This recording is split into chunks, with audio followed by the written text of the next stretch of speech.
It is my pleasure to welcome you to the Africa America Institute's 10th Annual State of Education Conference. My name is Felicia Penting, and I'm the President and CEO of AAI.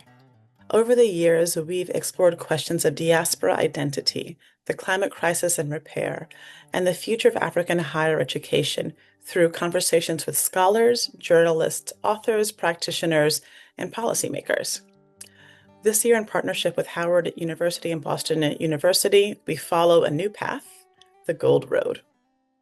Our State of Education series is rooted in a simple truth, that the self-determination of Africa and the diaspora are inextricably linked.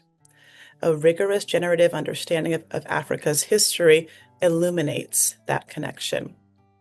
By following the Gold Road, we traced how West Africa has shaped the modern world, and we reclaim history as a compass that helps us understand who we are, where we come from, and how we navigate an ever-changing world. We began this conference a decade ago, drawing inspiration and evidence from our archives. And while the Gold Road offers special insight for educators, this gathering is open to all. Welcome, and thank you for walking this road with us. My name is Vanessa Oyugi, and along with Brenda Randolph, I serve as the co-director of the Center for African Studies at Howard University. This year's State of Education Conference draws inspiration from the Gold Road website, a project initiated by our center in 2018. In 2020, the Boston University African Studies Center joined us as a partner in this project. A term coined by my colleague Brenda Randolph, the Gold Road reframes global medieval history by placing Africa at the center of the world economy, highlighting the role of gold and West Africa's contributions to art, architecture, learning, and governance. The Gold Road concept invites us to examine medieval West Africa through a broad lens, one that expands the familiar historical narrative of salt for gold trade to include other vital resources. And it also highlights significant historical players in addition to the one that we typically talk about, Mansa Musa. The Gold Road offers a much-needed corrective to humanities curricula that traditionally spotlight the Silk Road while overlooking Africa's pivotal role in the same global processes and time periods. It challenges us to rethink what we teach, how we teach, and whose stories we elevate. It's a pleasure to welcome you to today's State of Education on Africa conference. My name is Elsa Vie, and I lead the Boston University African Studies Center Education Outreach Program. We are one of the collaborating institutions on this important series hosted by the Africa America Institute. The Boston University African Studies Center has for decades promoted knowledge about Africa in K-12 schools and in higher education across the U.S. with the motto, Education about Africa for Everyone. We develop curricula, support educators with professional development, and many more resources that contribute to the expansion of knowledge about Africa. Our mission directly supports the goals of the Africa America Institute's State of Education Conference with this year's theme, Following the Gold Road. This theme is crucial in a larger project of building knowledge about the pre-colonial history of powerful African societies, their central role in world history, and their astounding legacies, knowledge that has been historically distorted in educational spaces or omitted altogether. We know that we are living in a time where politically driven policies are restricting this history. So, we are pleased to go the other direction and offer Following the Gold Road series to you today.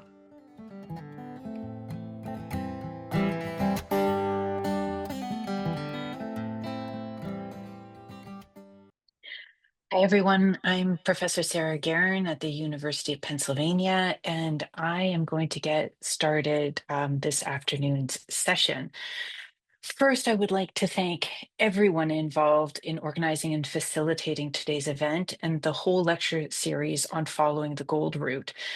Felicia Appentang, who you just heard from, President and CEO of the Africa America Institute, Vanessa Oyugi and Brenda Randolph from Howard University Center for African Studies Outreach Program. And it's a delight to be working with both Brenda and Vanessa again. to Elsa VA of Boston University's African Studies Center. And I'm also grateful behind the scenes for Hyde Ripley for their support in setting up today's webinar. And last but not least, I would like to thank Yinka Adegoke, who has so kindly stepped up this afternoon to interrogate a medieval art historian on economic history.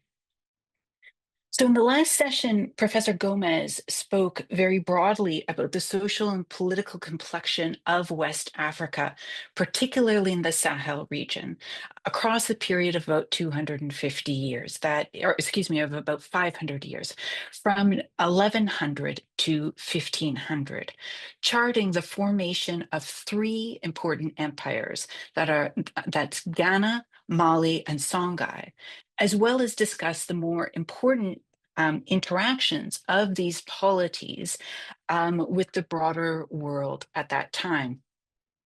What I want to do for you today, speaking from my area of expertise as a medieval art historian, particularly interested in interregional trade, economics, and exchange, is to survey the vast array of commodities that moved across the Sahara in the same period from 1000 to 1500. And so doing, I want to underscore that gold was an important good that was traded, but it was not alone. And it was not alone among the surplus goods that were traded out of West Africa to the rest of the world. And that B, the range of raw materials and products that were brought into West Africa and purchased with that gold was wide ranging and sophisticated, and shows that shows sophisticated tastes and desires of the West African communities at this time. And so it was not just salt, as is so frequently misrepresented in our contemporary media, but rather West Africans enjoyed and used the very best of that the medieval world had to offer at this time. And it similarly contributed to these luxuries. All right, so I'll share my screen. Here we are.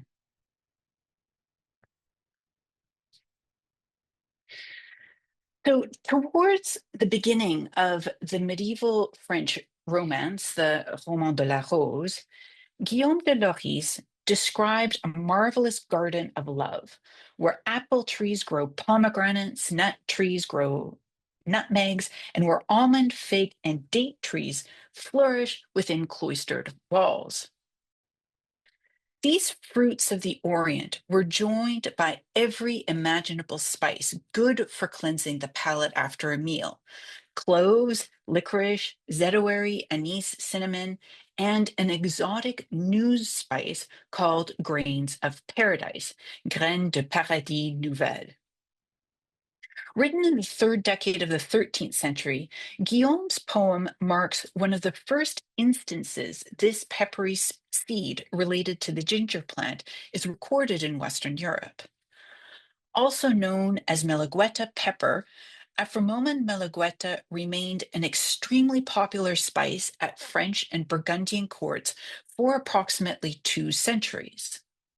And unlike locally available licorice or anise or cinnamon and zedouari, also known as white turmeric, which was imported from the Indian subcontinent, or cloves and nutmeg from the Spice Islands of Indonesia, grains of paradise are native to the rainforests of West Africa alone, and so came to Northern Europe by completely different routes. This long-distance relay network, which linked Guillaume de Loris's France and Paris to the coastal rainforests of West Africa via trans-Saharan trade, brought many goods to Western Europe, besides the grains of paradise with which we began. Namely, and perhaps most consequentially, gold from the alluvial deposits in modern Senegal and Mali. the grains of paradise, and gold from, you see them indicated here in yellow. Elephant tusks, which were carved into exquisite religious objects at this time. There's also ebony wood from the forests, exotic animal skins, which have been recently testified by excavations at Djibouti in Western Senegal, as well as the unglamorous but absolutely essential chemical fixative of alum, which was essential to the European textile industry, whose productivity at this moment was fast accelerating. Many myths have circulated about what Arabic and Amazigh traders brought to West Africa in exchange for these remarkable riches. And you are all familiar with the tale told by Herodotus of the so-called silent trade, where gold is wordlessly exchanged for salt via a naive barter system. The Mamluk historian al-Umari, writing in Cairo in the mid-14th century, perpetuated a similar oversimplification, noting that caravans set off from Sijil Massa, the hugely important trade entrepot in today's southern Morocco, southwards across the Sahara with valueless articles like salt, copper, and cowries, and returned with bullion as their camel's burden. However, the goods sent south across the Sahara were emphatically not valueless to the West African civilizations which desired them, whose particular regimes of value were dependent on local environments and culturally construed hierarchies. There are no universal commodity values. Each community, the world over, adjudicates for themselves what a good is worth to them. Indeed, Arjuna Padurai has articulated the finely attuned relationship of exchange as one of mutual sacrifice of both parties.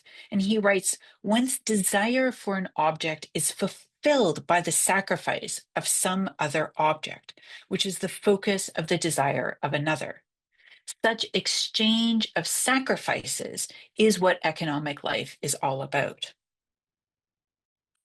So, in my time with you today, I want to look carefully at one invaluable textual source that gives us a clear sense of the mechanics of interregional exchange in the 13th century, and that is the network of the Al-Makari brothers. After this, I want to explore, mostly via archaeological evidence, some of the commodities that were prized by West African communities, prized that is beyond the oft-mentioned salt. And although I do want to take care to underscore that, in fact, salt alone among all of these commodities, it is the only one that is biologically necessary. And so it's perhaps the most logical and fundamental of the trade commodities we mention here. Without salt, mammals, including humans, die. Punkt. But aside from salt, many other commodities were prized and imported. And I want to look together with you at three. Glass beads, which are among the most ancient of the trade goods, ceramics, and I will end with a deeper dive into copper alloys. So part one, trans-Saharan trade and its world of goods. One of the most detailed discussions of the mechanics of caravan trade across the Sahara is that of Ibn al-Khatib, writing in Granada, that's southern Iberia, in the mid-14th century. Abi Abd Ali Muhammad al-Makari of Tlemcen in modern Algeria had visited Granada in May of 1356, and Ibn al-Khatib recorded his comments on his family's trading networks, established on either side of the Sahara in the mid-13th century. And so the text reads that al-Makari's ancestors, according to what is stated in their biographies, became famous in trade. They established the desert route by digging wells and seeing to the security of merchants. The sons of Yaha were 5.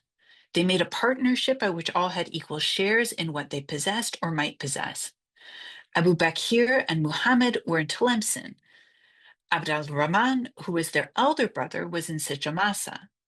Abd al-Wahid and Ali, who were the 2 younger brothers, were in Iwatalan or Walata. They, all of the brothers, acquired properties and houses in the given regions, married wives, and begat children by concubines. The Tilminsani, would send to the Sawari, those in the Sahara, that is Walata, the goods which the latter would indicate to him. And the Sahrawi would send to him skins, nuts, ivory, and gold. The Sijilmasi were like the tongues of a balance, indicating to them the extent of rise or fall of the markets and writing to them about the affairs of merchants and countries. And so their wealth expanded and their status grew. Walata is a small oasis town, now in the deserts of southeast Mauritania, that gained importance in trans-Saharan trade just as the Al-Makari family was consolidating their own network in the mid-13th century.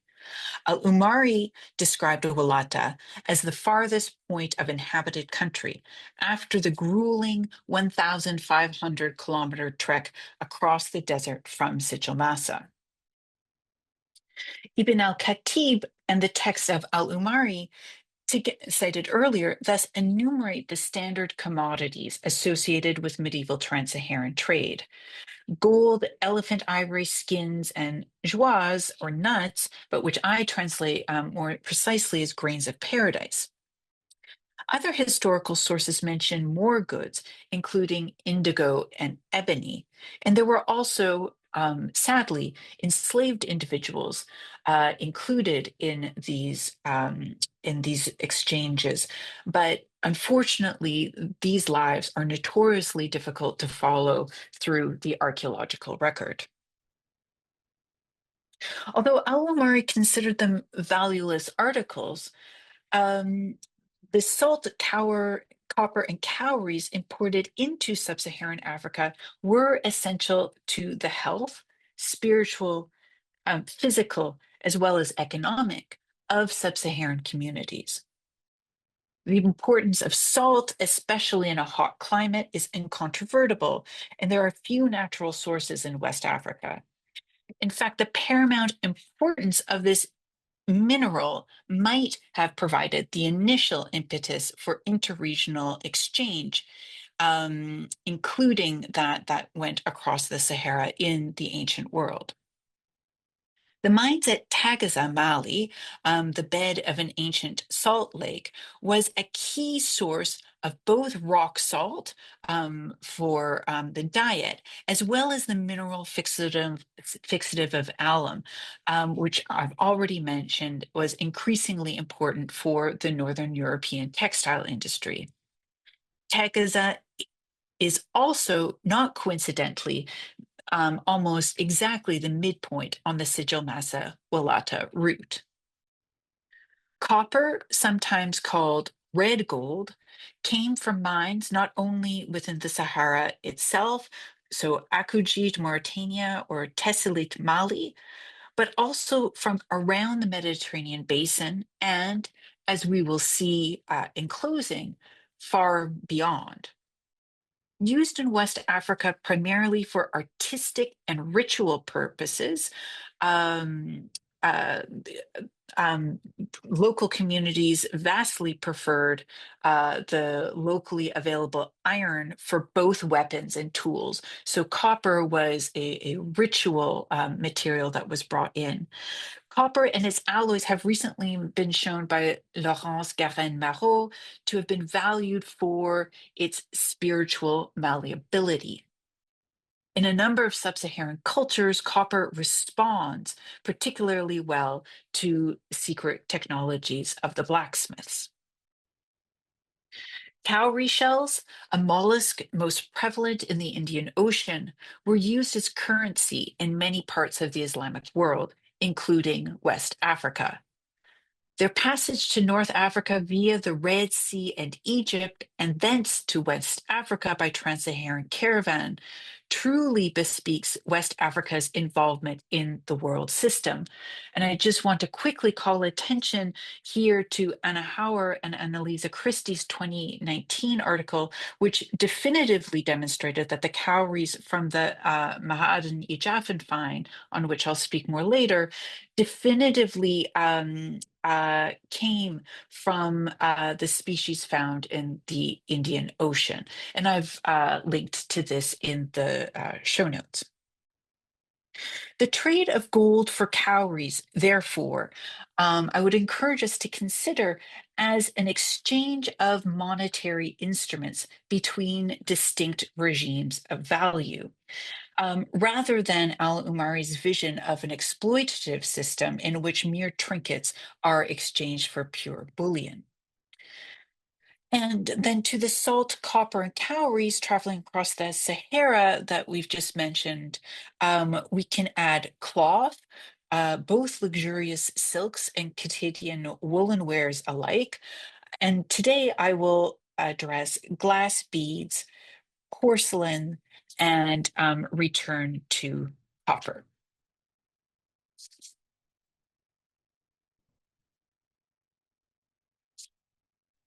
So let's start with glass. The Garamantes were an advanced civilization that arose in the midst of the Sahara in modern Libya in a period in the ancient world, in a period of relatively greater rainfall, facilitating life in the midst of the desert. And it was an important southern trading partner of the Roman Empire. The main city of the Garamantes was Garama, after which they're named, and they are mentioned also by Herodotus as important pastoralists as well as enslavers of neighboring populations.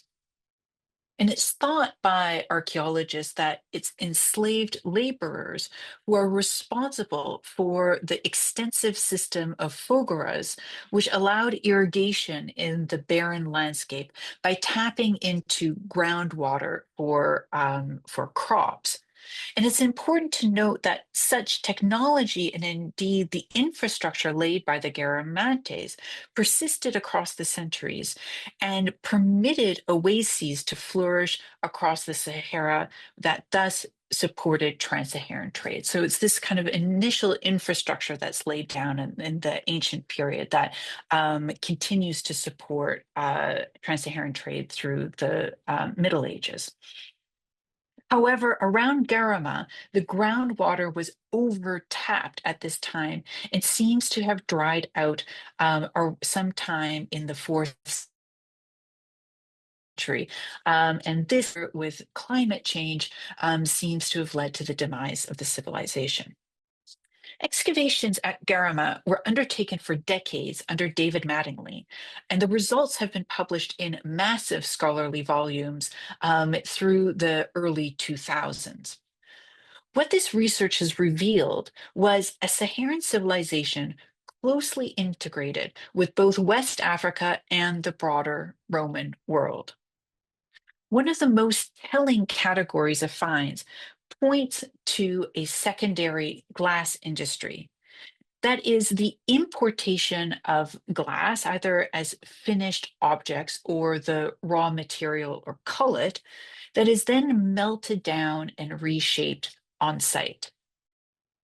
The main object type that was formed at Garama are glass beads, and evidence of crucibles for the melting of glass and wasters, or that's production offcuts, were excavated on site.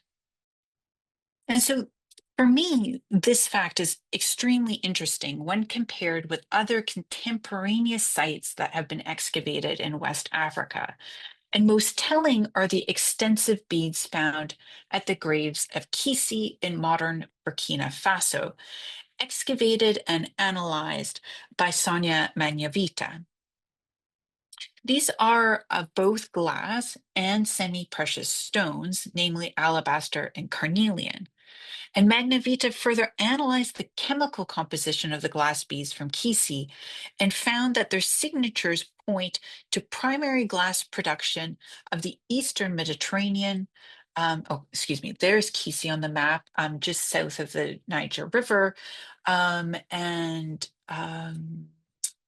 there we are. And then there are the sites of the primary glass production, which was then found among the beads at Kisi. So Eastern Mediterranean, the Levant, and the Middle East.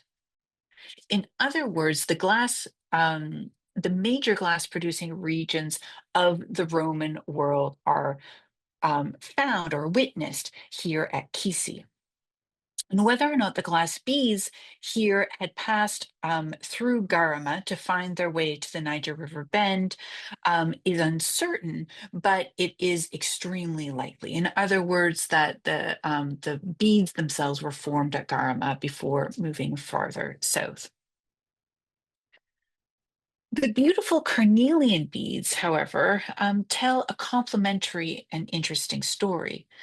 And those found at Kisi can be compared in size, shape, and chemical composition to a small but significant corpus of carnelian beads found elsewhere in West Africa.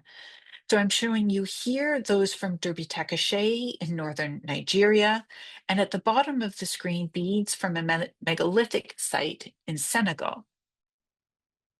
New chemical analysis has proven that the carnelian used in all of these finds comes not from the Indian subcontinent as had been previously supposed, but rather from carnelian deposits in the Sahara itself, the Adegoke de Ifogas, the geological region in which Tedmeka, an important site that we'll look at shortly, is also located.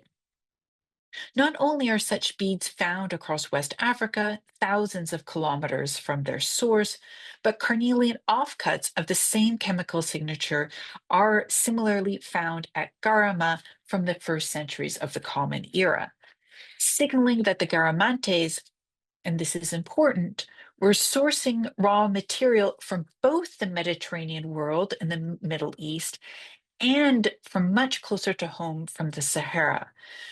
And from both sites, that raw material is formed into objects that are used for interregional exchange.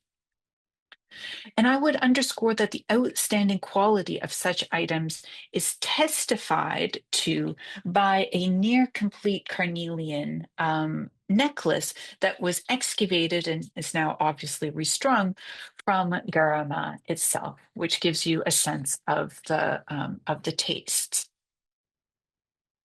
The beads from Kisi have one more story to tell. Well, the majority of the glass bears chemical signatures that point to the Mediterranean or the Middle East.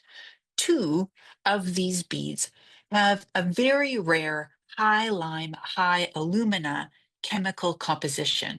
Now, the reason I'm getting into this detail is because the only primary production site of glass with this recipe is remarkably the old Yoruba site of Ile-Ife in modern Nigeria.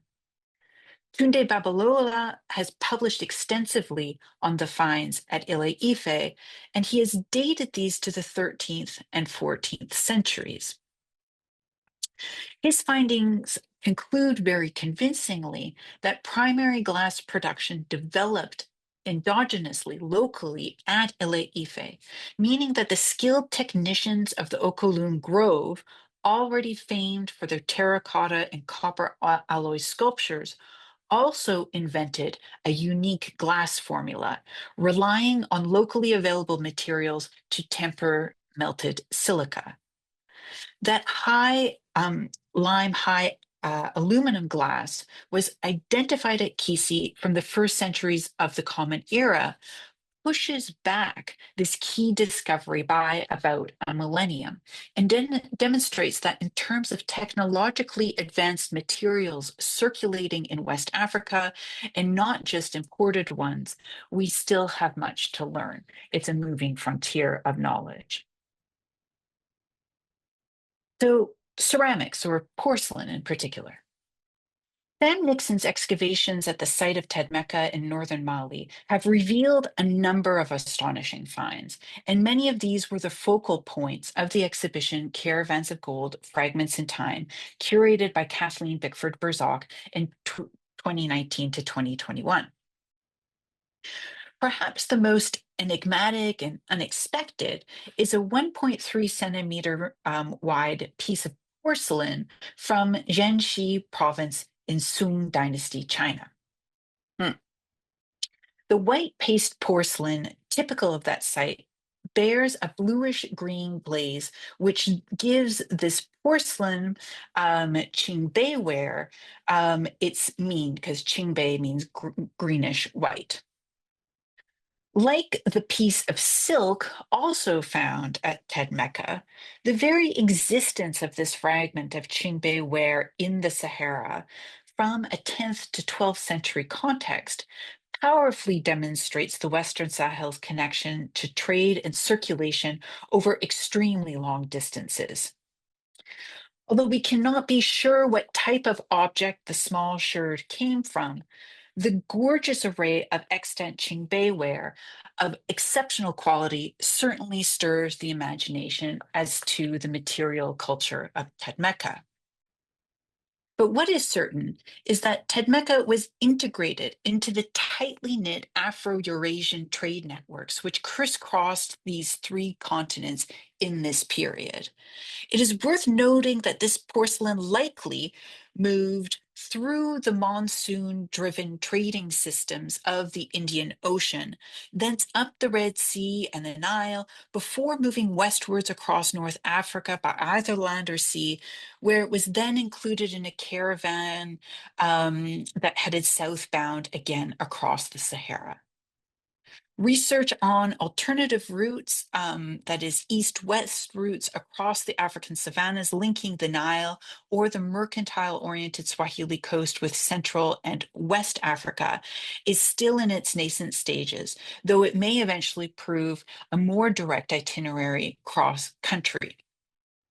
However, this fragment did arrive in Tedmeka, it's worth noting that its 10th to 12th century context at Tedmeka predates European access to and appreciation of Qinbei ware by several centuries. As the earliest known piece of Chinese porcelain in Western hands is the Fonthill vase. Its now lost gilt silver mount, testified in this 18th century drawing, suggests that it was first brought to Hungary by a Chinese Nestorian embassy on its way to Rome in 1338. But I cannot emphasize more that the fragment of Qingbei ware from Tadmeka predates this example by 300 to 400 years, demonstrated sort of precocious tastes within the community at Tedmeka. So copper alloys. A cluster of 8 burial mounds at Derby Takashe in the savannas of northern Nigeria illustrates the reach of Mali's trading network in the 14th century. 3 of the tombs at Derby Takashe were high status, replete with goods closely associated with trans-Saharan trade. It includes metalwork from the Central Islamic lands or Middle East, glass beads from an impressive number of far-ranging locales, cowrie shells from the Indian Ocean, as we've already seen, copper alloy bracelets and anklets, and a number of pieces of solid gold jewelry, likely but not certainly forged in Senegal. Large ivory bangles were found in all 3 of the high status graves, fashioned from the tusks of savanna elephants roaming nearby, showing a local appreciation of this export commodity. And the tumuli of Derby Takashe thereby picture for us a community in direct contact with those elephant populations. So the juxtaposition of local ivory with carnelian, foreign glass, brass, and cowries indicates the high status of ivory and gold and a sense of these commodities' values. In addition to ivory, a wide range of copper alloy objects were found in the Derby Takeshe tombs. Finished imported goods, anklets, and bracelets cast locally, and the raw material itself in the form of ingots, that is, long, slim rods appropriate for trade.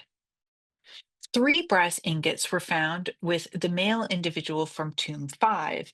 In form, they are surprisingly close to those found in an abandoned shipment of around 2,085 brass bars located by Theodore Monod in 1964 at Ma'aden, Ijafen. Manod had the chance to photograph and document this abandoned site, which he proposed was an abandoned caravan, and that has been dated through carbon-14 dating of some of the rope material, the organic material, to between 1000 and 1280. But it's important to note that this site was not properly excavated, and nor has it been relocated with significant effort having been put in recent years. Manod did retrieve 25 of those brass rods, and a recent analysis of their lead isotopes reveals, so isotopes allowing us to suggest or propose where the mines were originally, revealed that the copper ore was not likely excavated from any of the suspected North African sources. Instead, the closest match is a seam of copper ore stretching across modern Belgium and the German Harz region. Although these are preliminary findings, it seems that the brass ingots abandoned at Ma'aden Ijafen, though they never reached their final destination, had already come an enormous distance. An initial report on the isotopic analysis of the copper alloys from Derby Takeshe states that the ingots found in Tumulus 5 similarly share isotopic ratios with a number of Western European ore deposits, also linking the burials to the Nigerian savannas to the mining centers of Northern Europe. And furthermore, and I think this is fascinating, while there is great diversity of isotopic ratios among the whole cache of copper alloy objects, the man who is buried with the ingots has the impressive anklets the impressive anklets that he wore into the grave are actually of the identical isotopic signature, which tells us that those objects were made from his own cache of material. They're cast from the raw material that he seems to own.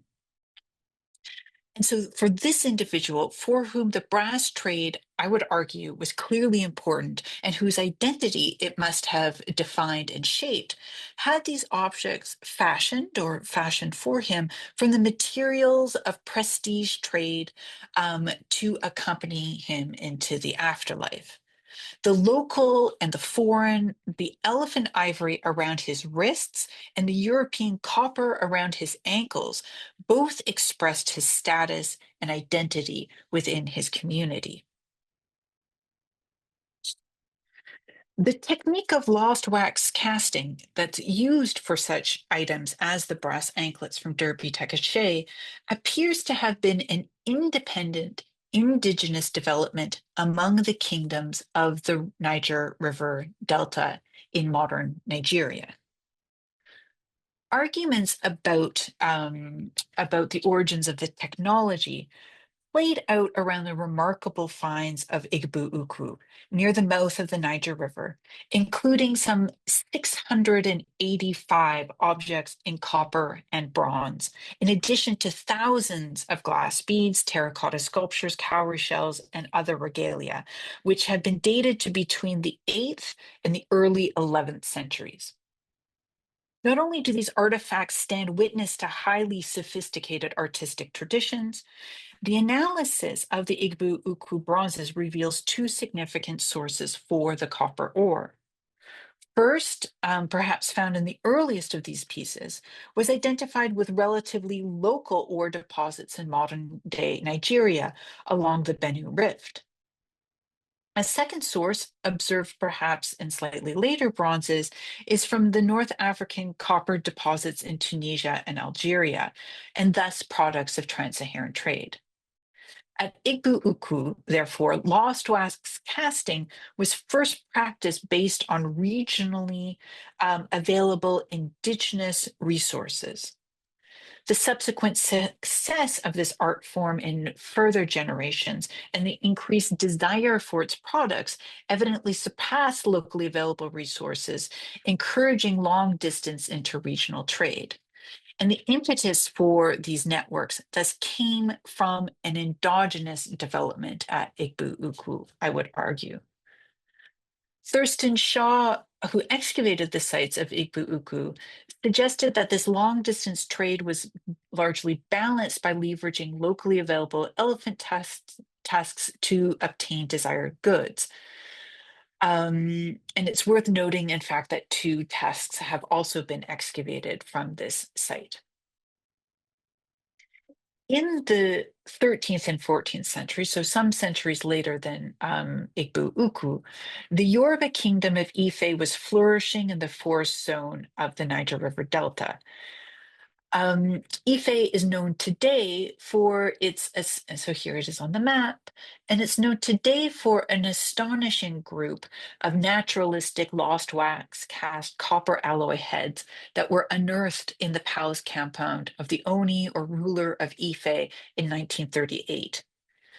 This burial was a secondary one. So instead of a dating based on archaeological context, as we've been dealing with for the majority of objects, the Ife bronzes have been dated via thermoluminescence. And I can answer questions in regards to that in the question period. But rather than the compelling heads found in the palace compound, I want to draw our attention to the seated figure that's related stylistically to the Ife bronzes, but which was found in Tada, a small Nupe trading village about 200 kilometers due north of Ife, along the banks of the Niger River. And this object offers what I think of as the perfect illustration of trade, exchange, and material desire. It's been dated to 1325 plus or minus 60 years by thermoluminescence. And the Tata figure is thus contemporary with the burials at Derby Takushe, the flourishing of the Empire of Mali that you heard about last time, and not insignificantly with the height of the use of African ivory in Western Europe. So seated on the ground with one leg bent and the other foot tucked underneath his seat, the 53.7 centimeter high sculpture displays remarkable attention to naturalistic details of the figure's anatomy and physiognomy. Although unanimously attributed to the workshops of Ife due to stylistic and technical similarities, the seated figure was found rather in a so-called sacred hut at Tada, and it was then moved in 1979 to the National Museum of Lagos. Isotopic analysis of this object, which is cast from nearly pure copper, indicates that the ore came neither from local Nigerian sources, nor from a North African one, nor from the Harz region that constituted the ingots at Me'aden Ijafin or Derby Takushe. Instead, the copper ore seems to come from the Massif Central, a mineral-rich outcropping of the Earth's crust in southern France. The copper from which the Tata figure was cast thus comes from the very territories that so desired savanna elephant ivory at exactly the same moment.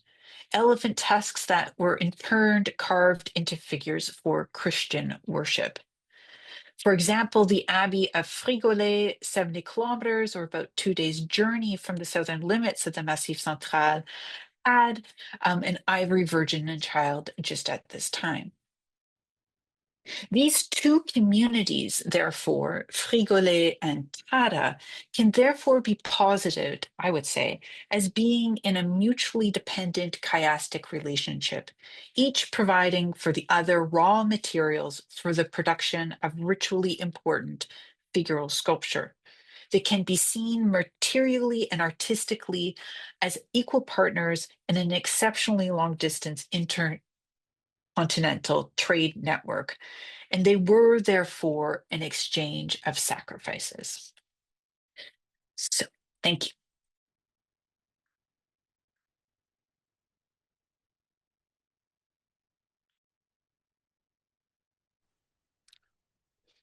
Thank you for that, Sarah. Can you hear me? Okay, good, good, good. No, thank you for that. That was that was just excellent. There's so much to get into there, so much to get into. We are a little bit over time, so I'm just gonna try and just, get through to a couple of questions and then bring in questions from the audience. I guess I mean, so many things were fascinating. I mean, I guess the overarching takeaway for me was how important trade has been to the peoples of these regions for so long. The sort of interregional trade, the and importantly, the sort of the global trade, those connections you make, those items that the Chinese bits of pottery and silk from like the 13th, 14th century, pre-European, So um, because I deal with today as a journalist, and some of the biggest stories today about Africa are really just about trade and how Africans need to trade with each other because Mhm. trade on the continent with intra-African trade is so Yeah, low compared to Europe or yeah, Asia or anywhere else. And the sort of the big lessons that you might think we should learn from history. Uh, it's sort of the big overarching lessons, not so much, intricate policy, but just sort of like how this happened, 5, 6, 700 years ago, and yeah. how we could be doing more of that now. Yeah, thank you, Yinka. I think those are really great questions to be asking of this really nitty-gritty material Yeah, that I yeah, it's just just presented to you. overarching. Yeah, Yeah.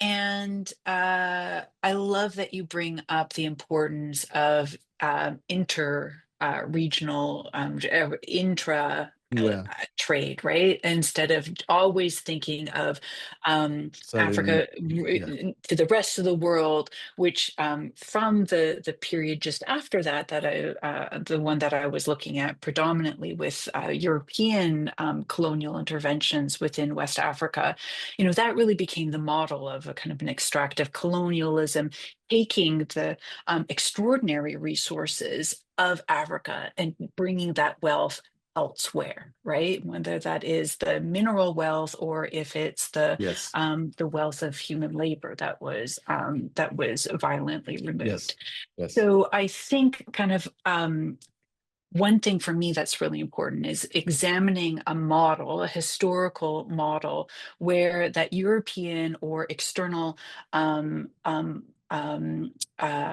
relationship, that kind of an extractive colonial relationship, was not the predominant mode of economic life, It right? felt That more these are, two-way, right? It felt more yeah, like, yes, definitely more two-way and more local leaders and emperors controlling the resources and negotiating fair contracts with trading partners, right?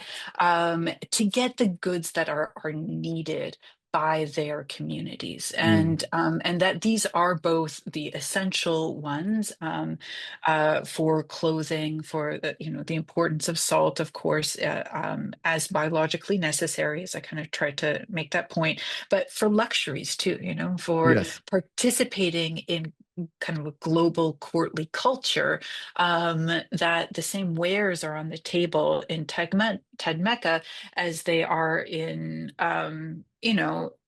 Rome Yeah. or Baghdad, right? That there's a, a kind of a continual desire to participate in this global culture, if we can use global for this time period. I Yes, hope yes, everyone yes, hears yes. the Yeah. scare quotes around my use of that term. Yeah, no, I mean, it's a fantastic point. I mean, what do you think? I mean, just because we have the nature of the audience that we have today, some of them are obviously students or young people. What do you think young Africans on the continent Mm. or young Americans here, should learn from this history? What should they? What's a sort of a core, lesson Yeah. to learn from that Well, period? one of one of the lessons, I think, a lesson, I think one of the takeaways, maybe is a better way of saying it, is that there are other models of Africa's participation in history than the one that's predominantly taught, especially in North American schools, Yes, right? I think that yes. that is, for me, a very different narrative that existed before European involvement in the African continent in the 15th century. That's a rich and complex history that has been um, at best, Flattened? yeah, at best neglected, at worst suppressed, right? Yes. And that excavating that history, literally and figuratively, gives a different model for thinking about the future. And I mentioned in our little chat beforehand that I really love this quote by Mark Derry, who is the writer and critic who coined the term of Afrofuturism. Mm. And I love this, and just allow me to read it. He says, the notion of Afrofuturism gives rise to a troubling antinomy. Can a community whose past has been deliberately rubbed out and whose energies have subsequently been consumed by the search for legible traces of its history, image possible futures? Mm. And so, really, kind of like linking this idea of uh, imagining better future, being Right. grounded in understanding different models from the past, I think is a really and is a really exciting way of approaching this history, the deep past, which can be, dealing with a lot of fragments, a lot of technical information. But I have to say, and for everyone who's listening to me right now, I think that that West African history and archaeology is one of the historical fields where you can make the most significant discoveries now. Yeah. Every time I search for something again, there is something new that has come out that is paradigm shifting. That's not the case of any Yeah. other archaeological I field. noted It you is, said moving frontier of knowledge. yeah, That's what you said. yeah, yeah, yeah, Exactly that. yeah, yeah. And so it's exciting, and there's so much new information coming to the Yeah. fore, and real work to be done. I'm going to go over to the questions. We have a couple of people who, loved your presentation, and we have one here from Miss Waltz who asked, who says, I am interested in developing a trade activity so students can easily see what goods were traded and and where they came from. It's good geography practice, as the teacher said. Yeah. I'm picturing a card game with a map board. Is there something Uh-huh. like that already out there? Wow, I'm so glad you asked. First of all, I would direct you towards the fantastic resource that Vanessa and colleagues at Howard have constructed of the Gold Root website. And in recent conversations with Brenda, I know she also is thinking of developing a board game, exactly as you think, sort of, Gold Root Monopoly or something similar to that. So keep your eye on that Fantastic. space. I think it's a great idea. I think it would be And fun. yeah, it really is, and it does make it more accessible to younger audiences. So that and those who really take to it go deeper, and Yeah. they'll be here in a few years giving a presentation like yours. Yeah. Um, uh, Bram says, this presentation was amazing. Thank you. You really showed how much archaeology has transformed our understanding of the trans-Saharan trade and the extent of the trade connections. I thought that too. Is there a good resource you would recommend for teaching these issues? Another teacher, it sounds like. Um, I guess it would depend at what age. Again, the Gold Roots website is something that is being aimed a little bit more at K to 12. But I think that a couple of essays here, I'm just going to grab a book. Is that allowed? No one said that I couldn't do this. Um, We're making the rules up. Don't worry, we're folks. making the rules up. Oh, I that's teach this book, which is called The Golden Rhinoceros: Histories of the African Middle Ages, written by François Xavier Fauvel. And it's nice because they're little, quite lively written vignettes about major archaeological finds across all of Africa. So it doesn't just concentrate on West Africa as I do, but François Xavier looks really broadly across the whole continent in the so-called Middle Ages. And these are short readings, which would be very accessible, I would say, for high school students especially. And this is what I would suggest for that age range. But for the younger kids, I would certainly do the activities on the Gold Root website. yeah. And there's a lot of resources too that we made for the Caravans of Gold exhibition that are still available. And those are available in English, French, and Arabic as well. Fantastic. Let me ask you one question that I was thinking as you were speaking. You did this fantastic explanation of how the Gold Road and all the various trade connections work. But I was wondering about the context that you started with about the three empires that we've talked about, Mhm. in the last presentation. Mhm. Uh, for this one, Ghana, Mali, and Songhai. Mali, it's okay. So what role do those empires have in the way this trade route kind of Hmm. works, or the various trade Hmm. routes, not just one? Hmm. Yeah, no, exactly. Yeah, you're totally right. It's hard to say because we don't necessarily have we don't have all the bureaucratic Yeah. paperwork Mhm. for these empires that allow us to understand kind of the inner functionings of bureaucracy in the same way that we do for other states at this point in time. But what Even for Mali with Timbuktu and all that. Yeah, no, the texts that we have from Timbuktu are Islamic. mostly religious Yeah. in nature, right? Because it's a center of Okay. Islamic learning. Yeah. And they're fantastic. I think that's another treasure trove of material that really needs to be worked on by serious scholars. So if anyone out there is a young scholar, you want a project. But what we do know from historical sources that give us some sense of how the government functions is the Mansa, or the emperors, kind of controlling the highest level of trade. We hear stuff like they hold back really enormous pieces of gold, and you get a sense of not flooding the market, of retaining some of those prestige goods for their own self-fashioning, for the opulence of their court, but also of being sort of judicious with how these resources are managed, and so not letting too much go, of letting kind of an appropriate trickle out, Right. Right. so to encourage trade and to ensure trade.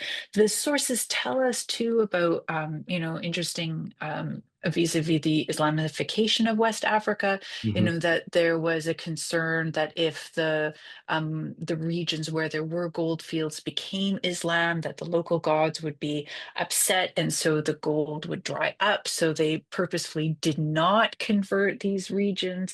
So there's a sense, but all of this is very distorted through several different Yeah. layers of translation, we can say. Yeah. One last question from Elaine, who asks, would it be possible to get copies of the primary sources used in Uh, this presentation? Oh, Elaine, I'm so glad you asked. I did assemble kind of a list of the sources that I've consulted, to share, on the website afterwards. So mostly, I've privileged those that are not behind a paywall and that are freely accessible. But yeah, also, Elaine, if there's something in particular that you're interested in, please, and this goes for everyone who's listening to this, shoot me an email. I would be more than happy, to help and to direct you, towards resources that kind of support things that I mentioned in passing. Okay. I think that's it. I think that was fantastic. I have learned so much today, and I'm really going to get into reading a bit more on this because you just opened all kinds of doors, Oh, and awesome. to make connections to a lot of what we're seeing today. I just like to thank our hosts, um, the Africa America Institute, Howard University's Center for African Studies. Boston University as well, and obviously you're from UPenn, so thanks to them as for letting us have you Use the Wi-Fi. use the Wi-Fi. Excellent. But yeah, this was fantastic. Thank you so much, and I'm sure everyone learned a lot. Thank you. Yes, thank you so much, Yinka, for your really kind interactions. Yeah. Thank you.